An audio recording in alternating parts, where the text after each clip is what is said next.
सबसे पहले तो मैं आपके घर में ही आपका स्वागत करता हूँ।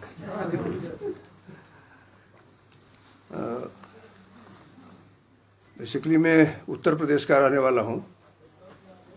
परिचय भी इस नाते जरूरी है कि सभी लोग गांव का नाम नहीं जानते हैं। मेरे गांव का नाम है रुद्रपुर और गोरखपुर से ही मैं विधायक रहा करता था, प्रदेश सरकार में मंत्री रहा करता था, फिर केंद्र सरकार में मंत्री रहा। आज इस देवभूमि में आया हूं।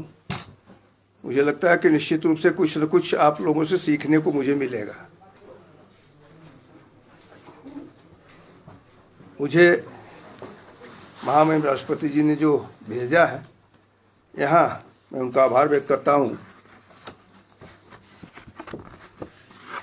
सबसे बड़ी बात यह है कि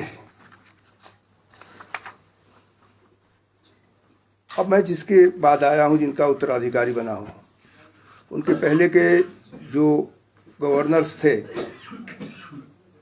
मेरी प्राथमिकता ये होगी कि उनके द्वारा चलाए गए किसी कार्य को निश्चित रूप से पूरा करूं। और इसके लिए मैं प्रदेश के माननीय मुख्यमंत्री जी से भी इस बात का आग्रह करूंगा कि उन योजनाओं पर प्राथमिकता के आधार पर समय देते हुए और कार्य करते हुए उसे पूरा करने का काम करें। जब मैं राज्यसभा में रहा करता था तो मैंने ये देखा कि हिमाचल प्रदेश और पंजाब, इन दो प्रांतों के लिए सदस्य कुछ चर्चा भी करते थे ड्रग एडिक्ट्स का। उसमें निश्चित ही सबसे पहले तो मुझे प्रशासनिक तौर पर वो लोग अपना काम करेंगे, सबसे पहले आपकी मदद की आवश्यकता मुझे होगी, क्योंकि आप लोगों के द्वारा अगर समय समय पर उन लोगों को एजुकेट किया गया, हम चाहेंगे कि हमारे अधिकारी लोग जगह जगह जहां आवश्यकता पड़ती हो वहां मैं भी जाऊं और मीडिया के लोगों को भी बुलाएं। तो इस प्रकार उस पर काम करूंगा। साथ ही प्रधानमंत्री जी की भी एक बहुत महत्वपूर्ण योजना ये टीबी उन्मूलन की है,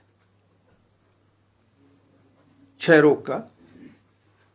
तो इस संचारी रोग के संदर्भ में मेरा प्रयास ये होगा कि उसको भी हिमाचल से पूरी तौर पर भगाया जाए।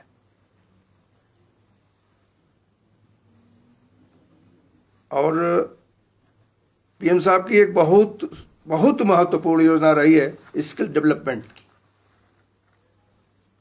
तो स्किल डेवलपमेंट मेरे अपने नजरिए से हिमाचल के लिए इस नाते भी आवश्यक है कि अत्यंत पहाड़ी क्षेत्र होने के नाते अगर उधर स्किल डेवलपमेंट में लोग लगेंगे तो अपना आय भी बढ़ा सकते हैं, परिवार का अच्छी तरह से पालन पोषण भी कर सकते हैं और रोजगार भी दे सकते हैं। ये तीनों बातें हो सकती है। और अब तो स्किल डेवलपमेंट के लिए इधर बैंक अच्छी ऋण भी देने की स्थिति में है। पहले थोड़ी परेशानी होती भी थी, लेकिन वित्त राज्य मंत्री रहते हुए मैंने इस बात को महसूस किया था कि स्किल डेवलपमेंट पर काम होना चाहिए। और दूसरी बात यह है कि यहाँ के बागवानी पर थोड़ा ध्यान दें, क्योंकि आज अजीब सी स्थिति है। जब मैं गोरखपुर से चला तो पता चला कि थोड़ा कपड़े अधिक ले जाइए, ठंडक होगी। और यहाँ आया तो यहाँ और गोरखपुर के मौसम में कोई अंतर ही नहीं पाया। तो मुझे लगता है कि वो केवल बर्फ न गिरने का कारण हो सकता है और वह कहीं न कहीं वृक्षारोपण के प्रभावी न होने के नाते हुआ है। तो वो भी मेरी प्राथमिकता में एक रहेगा। और आप लोग तो का प्रदेश तो अपने आप में भारत में शिक्षा के मामले में तो अग्रगणी है।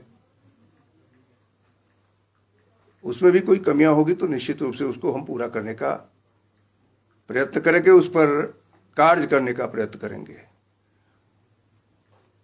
और मेरा यह भी प्रयत्न होगा कि मैं अपनी या अधिकांश यात्रा